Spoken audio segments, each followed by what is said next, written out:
जी हाँ दोस्तों, आप सभी को आपके अपने YouTube चैनल समर्पण विद्यापीठ में तहे दिल से स्वागत है। जी हाँ दोस्तों, आज जो समर्पण विद्यापीठ पे हम लोग पाटलिपुत्र यूनिवर्सिटी से जुड़े तत्वों को समझेंगे। और हम लोग समर्पण विद्यापीठ पर जो सदाबहार श्रृंखला के अंतर्गत था विलोम शब्द, परिवाची शब्द और मुहावरा हम लोग अभी पढ़ रहे हैं, उसको भी हम लोग पढ़ेंगे। लेकिन सबसे बड़ी बात यह है कि हम लोग को अभी प्राथमिकता देना है पाटलिपुत्र यूनिवर्सिटी को, क्योंकि पाटलिपुत्र यूनिवर्सिटी का जो एग्जामिनेशन है पार्ट 1 का, पार्ट 2 का, पार्ट 3 का, तो तीनों का मतलब ना एक बहुत ही निकट आ चुका है। और हम लोग के पास लिमिटेड दिन है, हम लोग के पास सीमित दिन बचा हुआ है, उसी में हम लोग को सब चीज करना है। तो उसमें घबराने की बात नहीं है, जरा सा भी वहां पर सोचने और समझने की बात नहीं है कि आखिर हम लोग क्या पढ़े नहीं पढ़े। और जाहिर सी बात है, देखिएगा प्रश्न उठना है ये सब कि क्या पढ़े, कहाँ से पढ़े और किन्हीं का कंपोजिशन है तो उसमें कितना पढ़ा जाए ना पढ़ा जाए। तो उसको मद्देनजर में रखते हुए आज हम लोग इस चैनल के माध्यम से मैं आप लोग को बताऊंगा। और आप लोग भी ये प्रयास कीजिएगा इस बात को समझने के लिए कि मैं क्या बता रहा हूँ। और एक एक प्रश्न जो उठते हैं उभरते हैं, वो प्रश्न आपके मन का मैं एक एक प्रश्नों का हल करने का प्रयत्न करूंगा। सबसे बड़ी बात यह है कि प्रायः हम लोग देखते हैं कि ऑनर्स सब्जेक्ट जो होता है उसमें हम लोग उत्साह उमंग के साथ पढ़ते हैं और उसमें जो हमारा अंक भी आता है बहुत ही अच्छा आता है। लेकिन बात करें कंपोजिशन या सब्सिडरी जो होते हैं ऐच्छिक विषय, तो उनमें देखते हैं कि थोड़ा सा नंबर का ग्राफ गिर जाता है। क्योंकि जाहिर सी बात है कि हम लोग जो ऑनर्स होता है उस पर बहुत सारा अपना जोर आजमाते हैं और उसमें एकदम अथक प्रयास करते हुए उसमें एक बढ़िया से बढ़िया अंक प्रयास प्राप्त करते हैं। लेकिन मैं चाहूंगा कि यदि आप लोग भी चाहते हैं कि मेरा भी अंक ओवरऑल रिजल्ट का हो, पार्ट 1 या पार्ट 2, देखिए ये मायने नहीं रखता है कि ग्रेजुएशन में तीनों का मिलाकर पार्ट 1, पार्ट 2 और पार्ट 3 का मिलाकर ही रिजल्ट बनता है। ठीक है, बनता है, वो बात अलग है। लेकिन अभी प्रेजेंट में हमको सोचना है कि आखिर मैं पार्ट 1 का एग्जाम दे रहा हूँ तो पार्ट 1 में मेरा जो ओवरऑल रिजल्ट होगा एक बेटर हो, बढ़िया से बढ़िया हो। मतलब ये प्रयास करना चाहिए, ये नहीं कि फाइनल में मेरा ये रिजल्ट आएगा अभी तो वही मैं नहीं समझता कि ये उचित होगा। बाकी आप स्वतंत्र हैं, इसमें जरा सा भी घबराने की बात नहीं है कि जो आप पढ़ रहे हैं वो गलत है, नहीं, आप स्वतंत्र हैं। मैं ऐसे स्टूडेंट को टारगेट कर रहा हूँ जो चाहते हैं कि कंपोजिशन में भी बढ़िया से बढ़िया नंबर को स्कोर किया जा सके, बढ़िया से बढ़िया अंक प्राप्त करा जा सके, उनको मैं बताने का प्रयत्न कर रहा हूँ। बात समझिए। तो हालांकि कंपोजिशन का जो 50 नंबर का हो, 100 नंबर का हो, तो उसका थोड़ा थोड़ा सा उसमें ध्यान देने की आवश्यकता है। आप लोग कहिएगा कि इसका क्या वीडियो बनाने की क्या आवश्यकता था, कंपोजिशन कौन नहीं पढ़ लेगा। बात सत्य है, कोई भी पढ़ लेगा, क्यों नहीं पढ़ लेगा। गेस्ट पेपर है, यूट्यूब पे सोर्स है, आजकल बहुत सारे सोर्स आपको मिलेंगे, इजीली पढ़ लेंगे। लेकिन सीक्वेंस में एक समझ लीजिए, यदि आप चाहते हैं तो यकीन मानिए अभी से भी पढ़कर आज से तो आप एक अच्छे से अच्छे अंक प्राप्त कर सकते हैं। 45 में 50 में 45 अवश्य आएंगे, इसमें कोई भी घबराने की बात नहीं है। तो सर्वप्रथम मैं बात कर लूं कि आखिर क्या है वीडियो बनाने का मेरा मोटिव, तो मैं आज बता दूं। ये देखिए, मैंने पहले ही लिख चुका हूँ, क्योंकि वीडियो बनाते समय और लिखना उसमें थोड़ा सा वीडियो की लंबाई बढ़ जाती है। तो देखिएगा, मैंने लिख दिया हूँ, ये देखिए पाटलिपुत्र यूनिवर्सिटी का है। ये जो है ये सभी के लिए है, साइंस आर्ट्स कॉमर्स के लिए सभी के लिए है। और सेशन जो है इनका 22-25 जिनका है, अर्थात पार्ट 1 के लिए है। तो यहाँ पर मैं लिख दूँ पार्ट 1, यहाँ पर लिख दूं मैं पार्ट 1, ठीक है। तो पार्ट 1 के लिए है, तो पार्ट 1 के लिए है तो देखिएगा पार्ट 1 में बहुत ज्यादा संभावना रहता है कि प्रश्न उत्पन्न होते हैं, संदेह भरी प्रश्न उत्पन्न होते हैं। ऐसा नहीं कि क्लियर होता है प्रश्न। कहने का मतलब कि आखिर ये जो होते हैं सर्वप्रथम तो हिंदी कंपोजिशन, यहाँ 50 मार्क्स की तैयारी कैसे करें। हम 50 मार्क्स वाले को टारगेट कर रहे हैं। 100 नंबर का एक अलग रूपरेखा हो जाता है, बात समझिए। कुछ कुछ मिलते जुलते दोनों से रहते हैं, लेकिन बात करते हैं 50 नंबर वालों को। 50 नंबर के बारे में हम लोग जानेंगे कि आखिर अभी से जो है हमारे पास समय भी है। और देखिएगा मैं यहाँ लिख चुका हूँ 2 मई 2023 को एग्जाम होगा, लेकिन आज हम लोग के पास है 12 अप्रैल।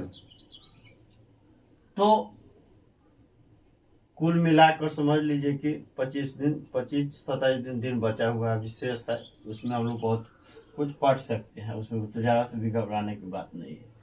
तो ये जो सर्वप्रथम है, तो इसमें मोटिव मैं बता दूं, प्रश्न उत्तर उत्पन्न होते हैं हिंदी कंपोजिशन 50 मार्क्स की तैयारी कैसे करें।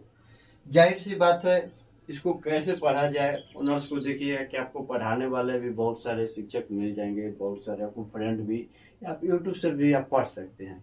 लेकिन आप कंपोजिशन यदि पढ़ते हैं तो आप पाइएगा वहाँ पर आपको फील होगा कि कंपोजिशन का एक सेपरेट क्लास नहीं है, सेपरेट मतलब कोई ऐसा प्लेटफॉर्म नहीं है जहाँ पर आपको पाटलिपुत्र यूनिवर्सिटी से जुड़ी कंटेंट प्रोवाइड करता है। कहने का तत्पर समझिए कि आपको सिलेबस सब कोई बता देंगे, नो डाउट, उसमें कोई संदेह नहीं कि आप सिलेबस से रूबरू नहीं होंगे। आपको भी सिलेबस अब तक पता आज हो चुका होगा, यदि आप पढ़ने में सतर्क है तो, पढ़ने में आप सिंसियर है तो ये जो समर्पण विद्यापीठ है, एक आप लोग को यथासंभव प्रयास करती है कि जितना हो सके आप तक अपनी सुविधा को आपको हर प्रकार की सुविधा उपलब्ध कराए, जैसे पढ़ाई में, जैसे कि गाइडेंस के रूप में। क्योंकि मैं भी पाटलिपुत्र यूनिवर्सिटी का ही स्टूडेंट रहा हूं और अभी हूं, तो मैंने एक बहुत महसूस किया है कि क्या मतलब इतनी सरल से सरल भाषा जो होता है हमारा कंपोजिशन, हिंदी कंपोजिशन, और उसमें भी प्रश्न आते हैं बहुत ही छोटा छोटा, उसमें ज्यादा वे नहीं रहता है, बृहद व्याख्या भरी प्रश्न नहीं आते हैं, लेकिन उसको बात है समझने की। और तो देखिएगा कि बहुत सारे यूट्यूब चैनल जो आपको गाइडेंस कर देंगे, बहुत अच्छा से समझा देंगे आपको सिलेबस भी, लेकिन बात रह गई कि आप कहीं कुछ प्रश्न पढ़ते हैं कहीं अलग से, लेकिन यहाँ पढ़ेगा कुछ अलग से। लेकिन अब जमाना आ गया है, दुकान में नहीं घूमने का है, हर दुकान में नहीं जाने का। एक एक दुकान में आप घूमिएगा तो आपको वक्त भी ज्यादा लगेगा। एक मॉल में जाइए, एक ही छत के नीचे सब सामग्री लेकर तुरंत आइए, समय भी कम लगेगा, आपको इधर उधर भी ज्यादा माइंड डिस्टर्ब करने की आवश्यकता भी नहीं है। तो मेरा कहने का यह तात्पर्य है कि आप लोग इस चैनल पर थोड़ा सा बने रहे, धैर्य पूर्वक रखें, एक एक चीज को कंप्लीट कराया जाएगा। ये बात समझ लीजिए, इसमें घबराने की जरा सी बात नहीं कि क्या कभी अब पढ़ाते हैं कभी नहीं पढ़ाते, नहीं, पढ़ाना मेरा काम नहीं है, मैं आप लोग तक अपडेट करता हूँ केवल, तो बात समझ लीजिए। तो एक धैर्य के सीमा को आप लोग उल्लंघन ना करें और बने रहे चैनल पे, मैं हर एक चीज को कवर करूंगा। तो हम लोग के पास सबसे बड़ी प्रश्न रहता है कि आखिर हिंदी कंपोजिशन की तैयारी कैसे करें। जाहिर सी बात है, तैयारी हम लोग कैसे करें, तो सर्वप्रथम मन में ख्याल आता है कि या कोई आपको सजेस्ट भी करेंगे बहुत सारे लोग, तो उसमें आता है कि पहले क्यों ना कि गैस पेपर खरीद लो। ये भी बात सही है। अब गैस पेपर में भी बहुत सारे लोग उलझ जाते हैं कि गैस पेपर कौन सा पब्लिकेशन का लूं, A1 का लूं कि जसपाल का लूं या पासपोर्ट लूं। तो उसमें आपका अपना व्यक्तिगत राय है, आप जो आपको तमन्ना करे, जो दिल करे आप वो खरीद लीजिए। ऐसा नहीं रहता है कि हाँ उसी से मतलब मिलता जुलता प्रश्न हूबहू उसी में से रहता है, नहीं। गैस पेपर एक आप लोग का क्या है, ये है एक मतलब एक रूपरेखा को दर्शाती है कि इस प्रकार के प्रश्न आने की संभावना है। संभावना संभावना होता है, इसमें ज्यादातर भी कंफ्यूज होने की आवश्यकता नहीं है। तो आप गेस्ट पेपर भी खरीद लिए, नो डाउट। अब गेस्ट पेपर भी जब पढ़ते हैं तो आपके मन में बहुत सारे प्रश्न उभरते हैं और आपके प्रति, पढ़ने के प्रति आप जागरूक है, तो आपको लगता है कि नहीं, गेस्ट पेपर से मेरा काम नहीं चलेगा, थोड़ा बहुत यूट्यूब से भी पढ़ लिया जाए। ये भी बात सही है। तो यूट्यूब हो या कुछ लोग क्या करते हैं कि यहाँ वो कॉलेज में भी जाते हैं, तो बहुत कॉलेज है जो कि पाटलिपुत्र यूनिवर्सिटी का, तो वहाँ क्लास चलता है तो जनरली चलता है ऑनर सब्जेक्ट का, लेकिन कंपोजिशन का हो या सब्सिडरी का जो क्लास होते हैं रेयर होता है, और स्टूडेंट भी नहीं जाना चाहते। जाहिर सी बात है, स्टूडेंट होंगे तभी ना, स्टूडेंट को ही ना पढ़ाया जाएगा। अब वहाँ पर प्रोफेसर साहब आए, कॉलेज में टीचर आए, अब विद्यार्थी की उपलब्धि ना हो तो किसको पढ़ाया जाएगा, बात जाहिर सी है। तो नहीं जाते हैं लोग, तो कॉलेज से भी पढ़ लेते हैं। तो ओवरऑल सभी का क्लू क्या रहता है कि हमको सिलेबस को पहले सर्वप्रथम सिलेबस को, और उसके बाद PYQ प्रीवियस ईयर क्वेश्चन, और उसी में प्रीवियस ईयर क्वेश्चन में भी आ जाता है पैटर्न। ये सब पता अगर चल जाता है हम लोग को, तो यकीन मानिए यहाँ पर हम लोग का सभी प्रकार का जितने भी भ्रांतियां रहता है, संदेह रहता है, यहाँ तक ही क्लियर हो जाता है। उसके बाद बात रह गई कि अंक का विभाजन, आखिर 50 अंक आए तो 50 अंक में कितने पाठ्य पुस्तक से प्रश्न रहते हैं और कितने ग्रामर से रहते हैं, अर्थात व्याकरण से रहते हैं, क्या उसमें निबंध भी आते हैं, ये सब बात तो उतना है, ये तो प्रश्न उतना लाजमी है। तो इसको हम लोग समझेंगे कि अंकों का विभाजन में, तो इसमें आता है, देखिएगा पाठ्य पुस्तक से आपको 2 प्रश्न आते हैं, एक प्रश्न आते हैं 10 नंबर का, अर्थात 2 मिलाकर 20 हो गए, और निबंध लेखन जो कि हम लोग को ये कहते हैं वो 15 नंबर का रहते हैं, 15 अंक, जो कि ये हमारे हाथ में होता है, क्योंकि 15 अंक वाला जो है निबंध लेखन, इसमें हम लोग को ज्यादा सा भी सोचने की आवश्यकता नहीं है, क्योंकि ये हम लोग के लिए पढ़ा हुआ है। निबंध हम लोग, मैं समझता हूँ कि 1 क्लास से लेकर आज हम लोग ग्रेजुएशन में भी आ गए, तब पर भी निबंध पढ़ रहे हैं, तो निबंध में ज्यादा सोचने की आवश्यकता नहीं है। 15 नंबर आपके हाथ में है, ये पढ़ा हुआ है, कोई नया यहाँ पर नहीं है कि हमको नहीं आता।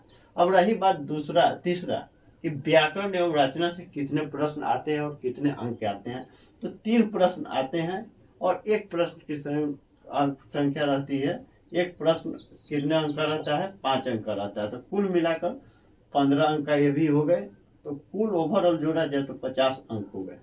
तो 50 अंक में हम लोग को अब रह गई बात कि क्या पढ़े। इस तो अंक का भी पता चल गया, गेस्ट पेपर से भी पता चल गया क्या। अब प्रश्न आते हैं तो कैसे आते हैं, तो प्रश्न जो आते हैं, सर्वप्रथम मैं आपको बता दूं, ये देखिए गेस्ट पेपर है जो मैंने खरीदा था, तो ये देखिए जसपाल का है, आप लोग को दिख रहा होगा। तो जसपाल में देखिएगा, ये ओपन करते ही पाठ्यक्रम दिया हुआ है, सिलेबस का जो ब्यौरा है वो दिया है, उसका डाटा दिया हुआ है, कितने समय का है, तो इधर मैंने समय भी लिख दिया हूँ। और सभी के लिए है, साइंस कॉमर्स आर्ट्स सभी का, ये नहीं कि साइंस वालों के लिए अलग पाठ्यक्रम रहता है और आर्ट्स वाला का अलग हो और कॉमर्स वाला का अलग हो, नहीं, सभी का सेम रहता है।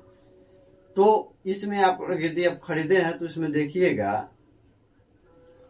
कि यहाँ से प्रश्न जो है कि यहाँ से स्टार्ट हो जाता है। क नंबर आपको दिख रहा होगा, क नंबर में देखिएगा कि कबीर की जो है, क नंबर पहले देख लीजिए, कबीर के जो है कि निम्नलिखित साखियां है, पहले बात समझ लीजिए। क नंबर से ऊपर का मैं हेडिंग पढ़ रहा हूँ, यदि आप लोग के पास हो तो एक बार इसको देख सकते हैं।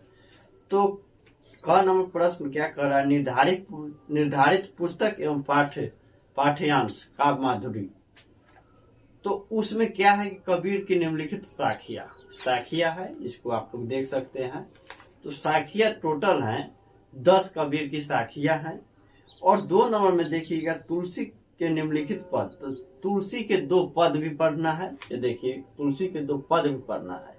और उसमें रही बात रहीम के निम्नलिखित पद, देखिएगा रहीम के निम्नलिखित पद, तो रहीम के निम्नलिखित पद भी देखिएगा तो वह 11 पढ़ना है रहीम के।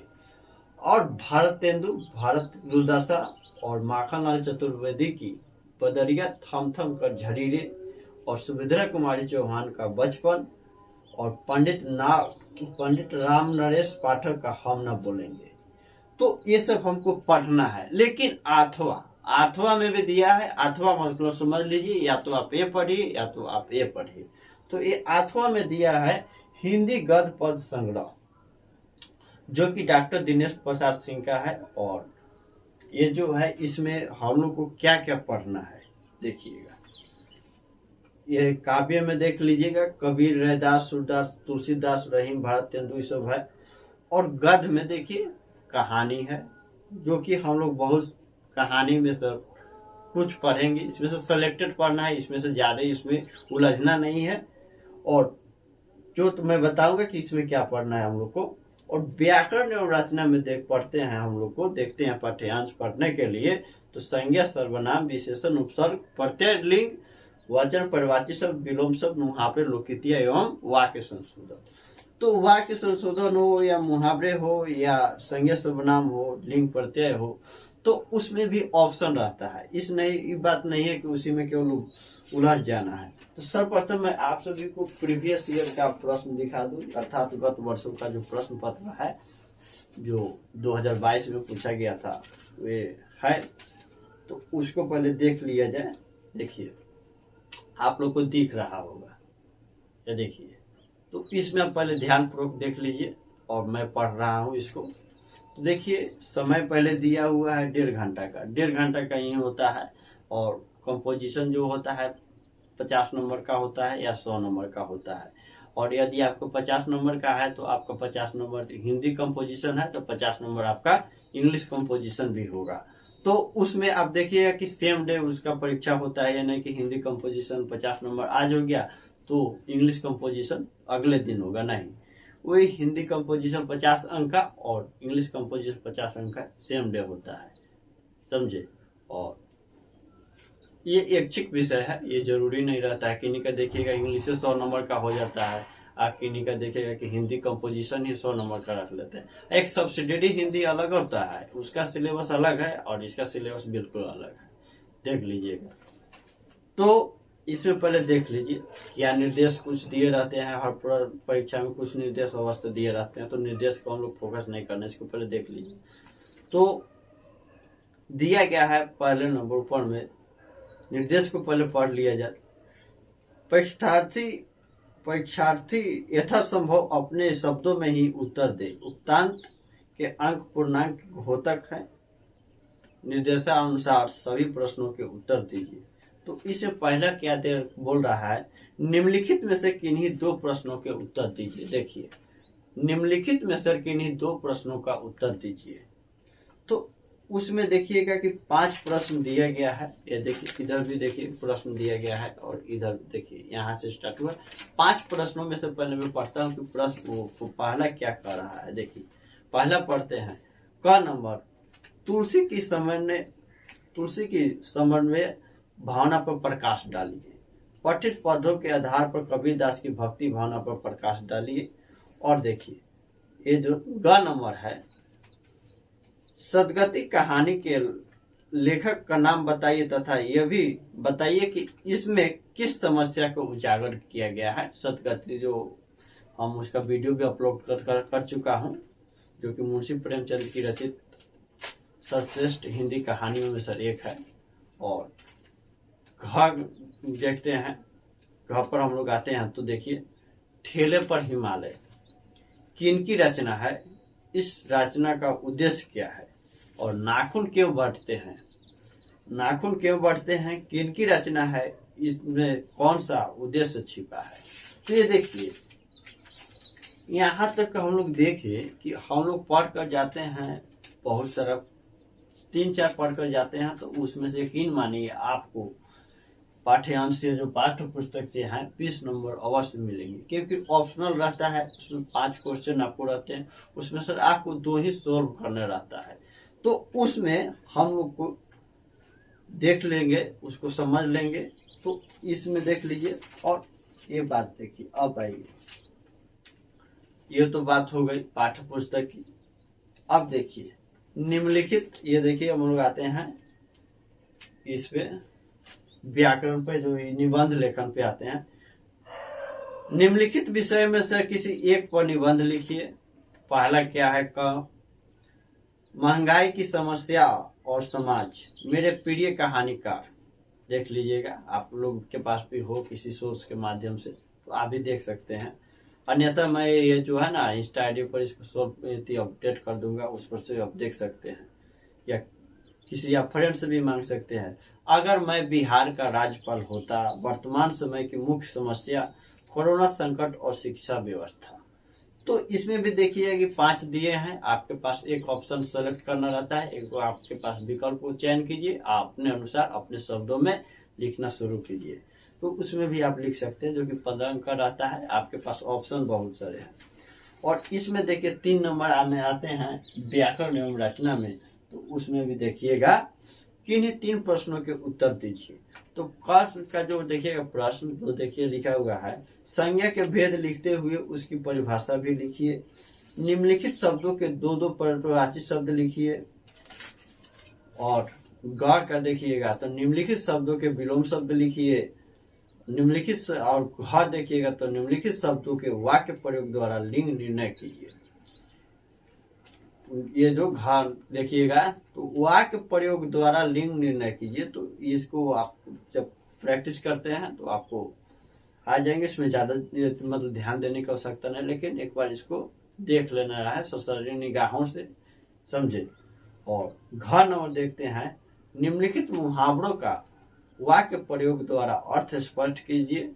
तो ये देखिए आपके पास सभी प्रश्नों का दिया गया है 5-5, उसमें से कहीं किन्हीं में से आपको 2 बनाने हैं, किन्हीं में से 1 बनाना है। जैसे देखिएगा कि आपको पाठ्य पुस्तक से जो है उसमें भी 5 प्रश्न दिए हैं, उसमें से आपको 2 बनाना ही है। और इसमें देखिएगा हिंदी व्याकरण में आते हैं जो निबंध लेखन में, तो उसमें भी देखिएगा कि आपके पास ऑप्शन है 5, उनमें से आपको 1 बनाना है। और 3 नंबर में आते हैं हम लोग व्याकरण रचना में, तो उसमें भी आपको प्रश्न रहते हैं 5, उसमें से आपको 3 बनाने रहते हैं। तो कुल मिला के समझ जाते हैं कि आप यकीन मानिए अभी से पढ़ रहे हैं धैर्य पूर्वक, तो आपको 50 में 40-45 अवश्य आएंगे। इसमें जरा सा भी संदेह नहीं है कि नहीं आएंगे, यदि आप थोड़ा सा ध्यान दे रहे हैं, ज्यादा नहीं। आप सबसे पढ़िए, जो आपका सब्सिडरी है ऑनर्स है उसको भी पढ़िए, लेकिन इसको भी थोड़ा सा समय निकाल कर पढ़ लीजिए, बस। उसमें ज्यादा ध्यान देने की आवश्यकता नहीं है, विरहद नहीं है। अब बात रह गई कि ये तो बात हम लोग का हो गया कि हम लोग प्रश्न पत्र भी देखे, सिलेबस भी देखे, और बहुत सारे विद्यार्थी हैं कि अब तक गेस्ट पेपर भी खरीद लिए होंगे। मैं समझता हूँ कि कुछ ऐसे भी होंगे कि अभी नहीं खरीदे होंगे, और एग्जाम में जो है कि सोचेंगे खरीद लेंगे, जाते वक्त रास्ते में तो खरीद लेंगे, बात सत्य है, और वहां पर अपना लिख लेंगे, जाहिर सी बात है। तो उतना हो गया डिस्कशन। तो 50 अंक की बात है, तो 50 अंक में हम लोग समर्पण विद्यापीठ के माध्यम से हम लोग को क्या क्या बेनिफिट होगा। आप लोग के भी मन में ये प्रश्न उठ रहा होगा कि आखिर समर्पण विद्यापीठ क्यों इसके पीछे पड़ी हुई है, पाटलिपुत्र यूनिवर्सिटी के पीछे। तो दोस्तों मैं बता दूं, पाटलिपुत्र यूनिवर्सिटी के पीछे नहीं, मेरा प्रयास है कि मैं जितना हो सके मैं अपने फ्रेंड को ज्यादा से ज्यादा हेल्प करूं, क्योंकि मैंने भी इस चीज को फील किया हूं कि पार्ट 1 में आते हैं हम लोग, तो स्कूल के बाद डायरेक्ट में हम लोग का कॉलेज होता है। तो कॉलेज व्यापक होता है, उन्हें कोई थोड़ा सा गाइडेंस करने की उन्हें आवश्यकता होती है, और बात रखे की, और तो उनको मैं समझाने का, गाइड करने का एक प्रयत्न कर रहा हूँ। तो ये आप लोग समझ सकते हैं, और अपने अनुसार इस चीज को बारीकी से समझिए। तो हो गया समर्पण विद्यापीठ पर हम लोग को देखिएगा हिंदी गद्य पद संग्रह है, तो उसमें देखिएगा बहुत सारे कहानी भी है। यदि आपके पास क्या बोल रहे हैं गेस्ट पेपर होगा तो उसमें अब देखिएगा 8वां में दिया है, ये 8वां में दिया है, तो 8वां वाला ही हम लोग पढ़ेंगे। और यदि आप लोग के पास समय है तो आप लोग और भी पढ़ सकते हैं, तो सोने पे सुहागा होगा जितना आप अधिक पढ़ेंगे अधिक अंक आपको प्राप्त होगा। लेकिन ये भी ध्यान रखने वाली बात है कि जो आवश्यकता हो, परम आवश्यकता आवश्यक हो, उसको पढ़ते हैं तो आपके लिए 4 चंद लगेंगे। अन्यथा पढ़ते जा रहे हैं, पूरा सिलेबस को कवर कर रहे हैं, इसी को हिंदी कंपोजिशन पर इतना ही ध्यान दे दिए कि आपका ऑनर्स पेपर भी डिफेक्ट हो गया, वो भी प्रभावित हो गया। तो उस पर उतना ज्यादा एक ही चीज पे ज्यादा उलझना नहीं, हम लोग को सुलझ जाना है। तो अब तक हम लोग PYQ previous year question, syllabus pattern को भी समझा, और हम लोग अब समझेंगे कि आखिर क्या क्या पढ़ना है मेरे समझ से। आप स्वतंत्र है, आपको कुछ जो दिल करे वो भी आप पढ़ सकते हैं। तो ये देखिएगा, ये 8वां वाला जो है हिंदी गद्य पद संग्रह, वो हम लोग पढ़ेंगे, और उसमें क्या क्या पढ़ेंगे इसमें भी हम लोग सिलेक्टेड पढ़ेंगे, क्योंकि हमको पाठ्य पुस्तक से 2 प्रश्न आते हैं। तो 2 प्रश्न के लिए हमको ज्यादा उलझना नहीं है, ये बात समझिए। तो ये हम लोग पढ़ेंगे जिसका, तो इसमें हम लोग को पहला देखिएगा कि मुंशी प्रेमचंद की कौन में है गद्य का। तो पहला देखिएगा कि सदगति जो है मुंशी प्रेमचंद का, ये हम लोग पढ़ चुके हैं, मैंने वीडियो जो है अपलोड कर दिया हूँ। हालांकि उसमें भी देखिएगा कि बहुत ही मैंने डीप नॉलेज देने का प्रयत्न किया हूँ, और इस वजह से वीडियो की लंबाई ज्यादा हो चुका है। उसमें शब्दार्थ सहित सारांश और उनमें जो पात्र होते हैं उनका जो निचोड़ एक प्रकार से कर सकते हैं, वो मैंने पूरा उसमें कवर किया। और यदि आप फिर भी चाहते हैं कि नहीं मुझे संक्षेप में ही देखना है, थोड़ा सा उसको समरी को समझना है, केवल सारांश का ही हमको निष्कर्ष जानना है, तो वो भी आने वाले, तो मैं समझता इसी सप्ताह के अंदर मैं उसको भी पब्लिश कर दूंगा, एक संक्षेप में सारांश को केवल आप संक्षेप में आप पढ़ते हैं तो ये इनफ है, उससे ज्यादा ध्यान देने की आवश्यकता नहीं। तो उसका भी मैं एक बना दूंगा। तो सदगति प्रेमचंद का ये समझिए कि खत्म है। और नाखून क्यों बढ़ते हैं, यह एक निबंध है, वो भी हम लोग पढ़ेंगे, जो हजारी प्रसाद द्विवेदी जी का है। और रूपा की आजी एक भी कहानी है, राम वृक्ष बेनीपुरी, हम लोग 3 पढ़ेंगे। और काव्य में हम लोग के कबीर की और एक तुलसीदास को कि जो है उनका काव्य, वो भी हम लोग पढ़ेंगे। बस 2 इतना ही हम लोग को पढ़ना है। और निबंध की बात करें तो निबंध आप लोग को अवश्य आता है, इसमें जरा सा भी घबराने की बात नहीं, मुझे नहीं आता है, बचपन से लेकर अभी तक हम लोग पढ़ते आ रहे हैं। तो निबंध आपको समझिए 15 नंबर आपके हाथ में है, आपका लेखन शैली जितना अच्छा होगा उतने अंक आप प्राप्त कर सकते हैं। तो ये बात हो गई, 15 नंबर आपके हाथ में हो गया। और ये 20 नंबर के लिए हम लोग को लिए समझिए कि 20 में आप समझिए कि 18 से लेकर 20 तक आपको अवश्य कवर करना है, इसमें ज्यादा से भी सोचने की बात नहीं, क्योंकि प्रश्न 2 आते हैं इतना सारे में। तो इतने में आप लोग को केवल क्या करना है, इसी को ध्यान पूर्वक समझ लेना है, पढ़ लेना है। तो आपका 35 अंक होगा। अब व्याकरण एवं रचना में देखिएगा 15 नंबर में देखिएगा 8वां में है क्या है कि विलोम शब्द या परिवाची शब्द या मुहावरे या लोकित सब ऑप्शनल है। तो इसमें 5 प्रश्न में आपको 3 बनाने हैं। तो देखिएगा कि इस चैनल पर एक प्लेलिस्ट भी बना दिया गया है, उसमें विलोम शब्द का, तो विलोम शब्द भी हम लोग का 100 पढ़ा हुआ है। और उसमें भी देखिएगा विलोम शब्द हो गया और परिवाची शब्द भी है, अभी वर्तमान में अभी चल रहा है उस पर मुहावरा।